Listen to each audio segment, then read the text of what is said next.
Il y a quelques jours, on m'a demandé comment je faisais pour avoir tous les jours des trucs à raconter sur les marchés et sur les bourses mondiales. Bah clairement, c'est pas de ma faute, hein. Mais quand tu vois tout ce qu'on nous balance sur la tronche comme théorie financière et économique toutes les 22 secondes, il y a largement de quoi écrire des chroniques aussi épaisses que Guerre épais écrit en braille et des vidéos qui durent plus longtemps que l'ensemble de tout ce qui était tourné sous le nom Star Wars.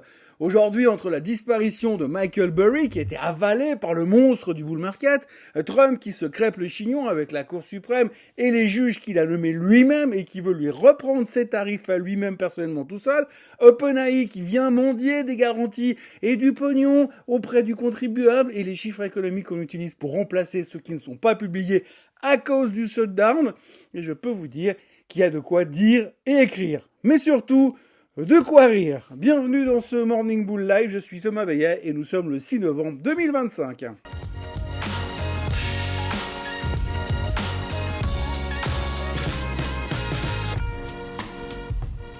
Alors avant toute chose, ce que vous allez entendre et voir dans cette vidéo n'est pas un conseil financier, c'est mon avis, mon analyse et parfois mon humeur du jour. Par contre, si vous voulez comprendre la bourse, là, vous êtes au bon endroit. Mardi, Wall Street était en PLS total à cause de Michael Burry. Le gars sort un short massif sur l'intelligence artificielle et tout le marché se met à hurler au loup comme s'il venait d'envoyer un message codé annonçant la fin du monde. Les textes sont fait découper en morceaux façon Carpaccio, les experts en crash sortaient de leur grotte et franchement, on aurait dit que tout le monde avait vu le fantôme de 2008 passer dans le couloir. Et hier, et ce matin, silence radio. Michael Burry? Connais pas. IA? Jamais entendu parler.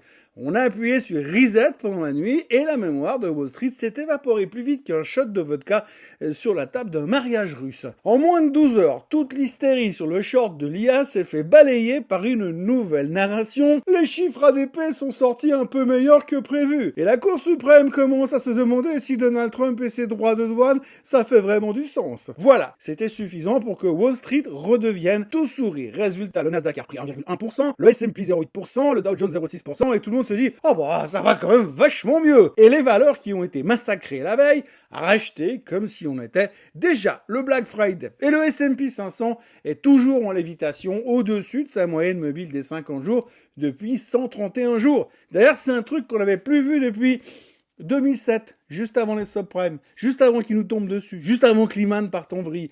L'ancien record, c'était 149 jours. Tic-tac, tic-tac, tic-tac. Mais bon, alors non seulement l'être humain adore oublier ce qu'il arrange, mais en plus ça n'a aucun rapport avec les subprimes, qu'on soit au-dessus de la moyenne mobile des 50 jours ou pas, et ça ne donne pas forcément un signal de quoi que ce soit. Mais c'est toujours bon à savoir pour en parler à l'apéro de ce soir. Alors pourquoi ce retournement soudain? Eh bien parce que l'ADP a annoncé 42 000 jobs créés au lieu des 32 000 prévus. Oui, 10 000 de plus. Bon, pas de quoi faire tourner la tête au loup de Wall Street, mais largement de quoi rallumer toute la bull market mania pour la journée. Surtout que, détail rigolo, Amazon a viré 30 000 personnes au mois d'octobre, mais ces chiffres bien sûr n'ont pas encore été comptabilisés. Donc en vrai, on sait pas trop ce qu'on mesure, mais comme il manque les NFP vendredi à cause du shutdown, eh ben on a décidé que cette soupe-là serait soudainement un mets gastronomique. Faute de homard, on se goinfre avec du surimi. Et il ne nous reste plus qu'à nous contenter de trouver ça super cool parce que c'était mieux que les attentes. Ces chiffres ont suffi largement pour faire effacer la peur du grand méchant Michael Burry. Et puis l'ISM des services en a remis une couche derrière, hein, avec des prix qui vont mieux et un marché du travail qui lui était plus faible, ce qui paradoxalement rassure tout le monde. Donc si je résume tout ce merdier de chiffres économiques, parce qu'il n'y a pas d'autre terme, l'emploi ADP va mieux, donc pas besoin de se précipiter pour baisser les taux vu que l'économie va bien. D'ailleurs, l'ISM le prouve. Mais par contre, il montre aussi que l'emploi est faible. Visiblement pas d'accord avec les chiffres de l'ADP. Donc Powell, il peut baisser les taux en décembre. Ou alors, Powell, il baissera pas les taux en décembre. Enfin, en tout cas, tout ça promet de belles parties de pile ou face au coin du feu d'ici la moitié du mois de décembre. En résumé, et pour essayer de faire simple, les chiffres économiques nous montrent absolument tout et son contraire, et nous, on prend le meilleur et on l'utilise pour acheter le marché. Le monde merveilleux, où les mauvaises nouvelles deviennent de bonnes nouvelles, est visiblement de retour depuis hier. Quelle chance, hein, parce que ça faisait quand même super longtemps, hein. Et puis alors là, les analystes ont ressorti donc la phrase magique « L'emploi ralentit, mais pas trop ». Alors cette expression, ça sert à peu près à tout. Ça sert à rassurer, à justifier l'achat et à nous permettre de dormir la nuit. À peu près. Un petit miracle d'interprétation sélective.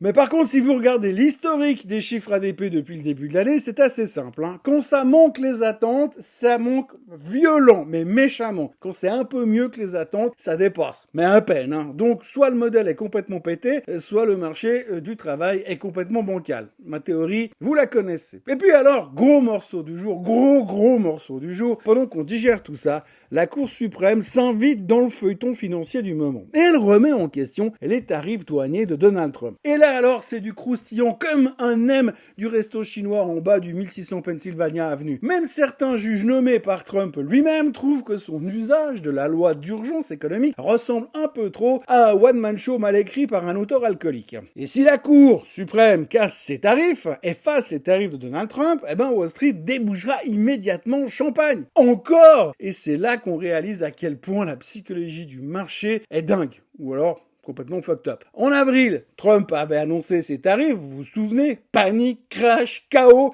et puis on est remonté. On a oublié. Puis aujourd'hui, malgré ces same tarifs, on est au plus haut de tous les temps. Donc si on nous les enlève, qu'est-ce qu'on va faire? On va monter encore. Putain, c'est vraiment trop facile la bourse, vraiment trop facile. Parce que oui, dans le monde merveilleux de Wall Street, supprimer un truc qui n'a pas empêché le marché de monter, ça le fait monter encore plus. C'est mécanique, c'est absolument logique. Trump, évidemment, lui, voit pas le problème, à aucun moment.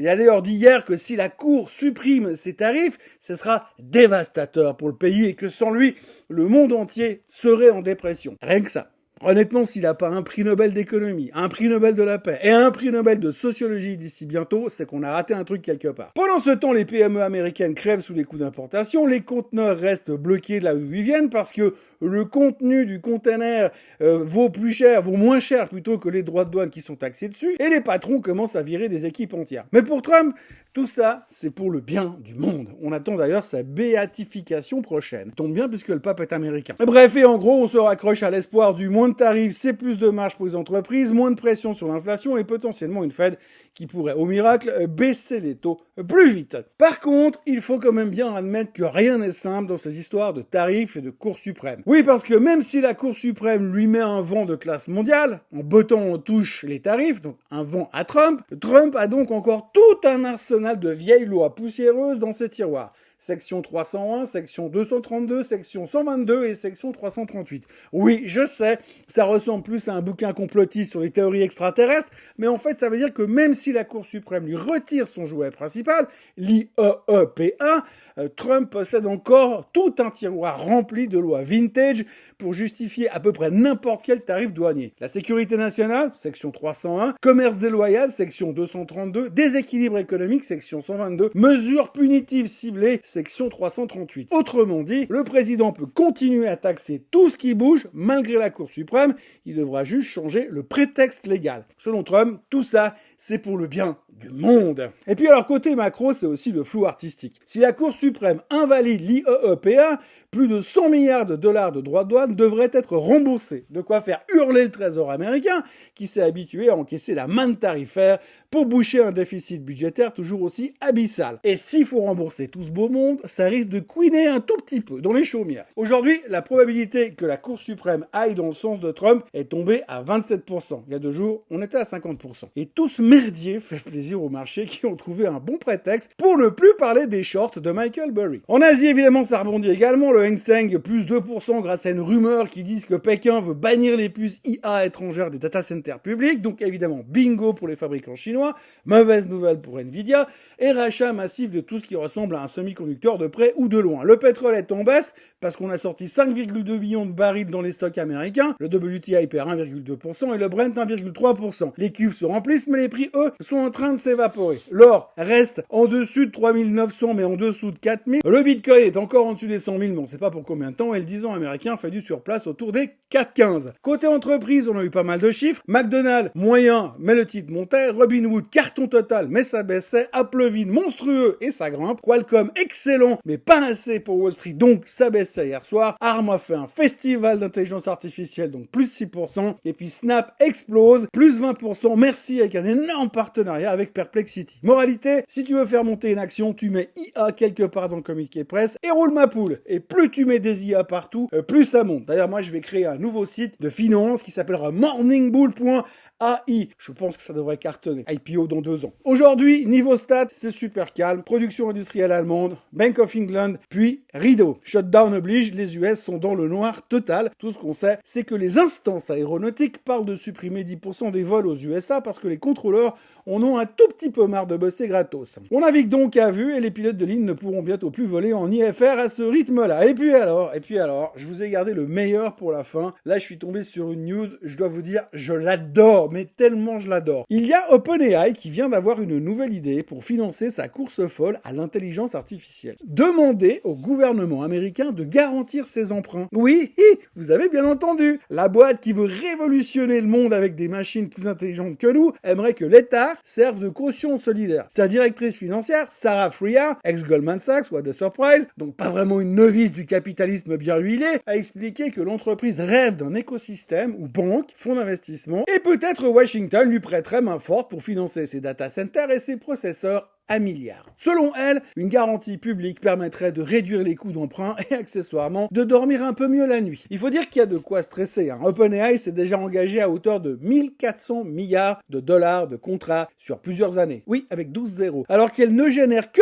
10-12 milliards de chiffre d'affaires en 2025 et qu'elle ne prévoit pas d'être rentable avant 2029. Pas un petit trou de trésorerie, c'est donc pas un petit trou de trésorerie, c'est plutôt un énorme gouffre façon Grand Canyon digital. Friar assure de ne pas se soucier de la rentabilité immédiate, je pourrais l'atteindre vite, mais il faudrait ralentir les investissements. Traduction, on crame du cash à la vitesse de la lumière, mais rassurez-vous, c'est pour la bonne cause. Et dans la guerre de l'IA, tout le monde fait pareil, sauf que Google, Amazon et Meta, eux, ils gagnent un peu de pognon à côté quand même. Demander une garantie publique pour une entreprise privée, c'est quasiment rarissime aux États-Unis, et les seuls exemples comparables sont Fannie Mae et Freddie Mac, ces mastodontes du crédit immobilier qui avaient fini dans les bras du gouvernement en 2008, après avoir explosé en vol pendant la crise des subprimes. Bref, OpenAI veut changer le monde, mais sans prendre trop de risques quand même. On pourrait presque résumer la stratégie comme ça. L'IA, c'est l'avenir, mais si ça foire, autant que ce soit le contribuable qui paye l'eau et l'électricité. Par contre, si toi, le contribuable, tu vas demander un crédit pour rénover ta maison, si t'as pas au moins 2 fois le cash en garantie sur ton compte épargne, la banque te prêtera pas. Et là, on ose nous sortir un truc pareil comme si ça ne coûtait rien. Les mecs veulent bien se goinfrer à coups de milliards perso et rouler en Bugatti, une noire pour la semaine et une blanche pour le week-end, mais par contre, il faudrait leur tordre la main et assumer les risques avec eux. Ça serait quand même couillon que Sam Altman doive commencer à se serrer la ceinture. Bref, c'est tout bonnement lunaire et si on avait un doute sur le fait qu'on nous prend pour des cons, je crois que la réponse est comprise dans la question. Alors voilà, hier, Burry était le diable, aujourd'hui c'est oublié. Hier, les tarifs de Trump étaient cruciaux, aujourd'hui ils sont peut-être illégaux. Hier, l'économie inquiétait, aujourd'hui elle rassure. Pourquoi ? Parce que ça nous arrange bien quand même. On continue donc dans ce sketch permanent où les mêmes infos provoquent la panique un jour, l'euphorie le lendemain, et où on achète tout ce qui contient IA dedans, même sur un paquet de chips. La vérité, rien n'a changé, rien n'est clair, bien au contraire, mais tant que ça monte, tout le monde s'en fout. Voilà, on attache sa ceinture, la journée commence, et Wall Street n'a pas fini de nous prendre pour des cons. Excellente journée à tous, n'oubliez pas de vous abonner à la chaîne Swissquote en français, et puis likez, partagez, commentez, encouragez, critiquez aussi, et puis on se voit demain pour boucler la semaine. Allez, soyez forts. Bye bye. Ce contenu s'adresse aux personnes familières avec les marchés financiers et les instruments financiers et est fourni à titre informatif uniquement. L'idée présentée, y compris les commentaires de marché, données de marché et observations, ne constitue pas un produit de recherche de la part d'un département de recherche de Swissquote ou de ses affiliés. Ce matériel vise à mettre en lumière les mouvements du marché et ne constitue en aucun cas un conseil en investissement juridique ou fiscal.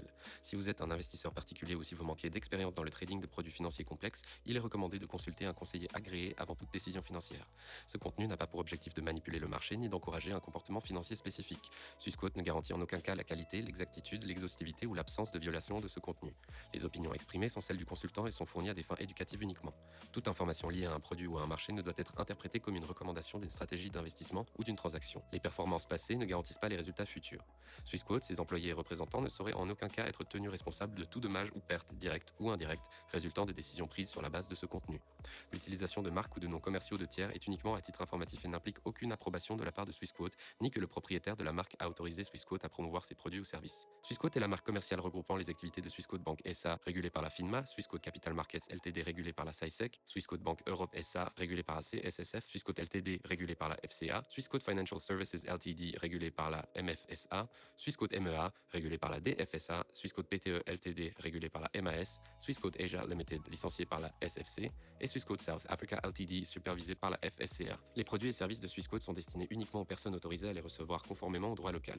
Tout investissement comporte un risque. Le risque de perte en tradant ou en détenant des instruments financiers peut être important. La valeur des instruments financiers, y compris mais sans s'y limiter actions, obligations, crypto-monnaies et autres actifs, peut fluctuer à la hausse comme à la baisse. Il existe un risque important de perte financière lors de l'achat, de la vente, du staking ou de l'investissement dans ces instruments. Swissquote ne recommande aucun investissement, transaction ou stratégie en particulier. Les CFD sont des instruments complexes comportant un risque élevé de perte rapide en raison de l'effet de levier. La grande majorité des comptes de clients de détail subissent des pertes en capital lors du trading des CFD.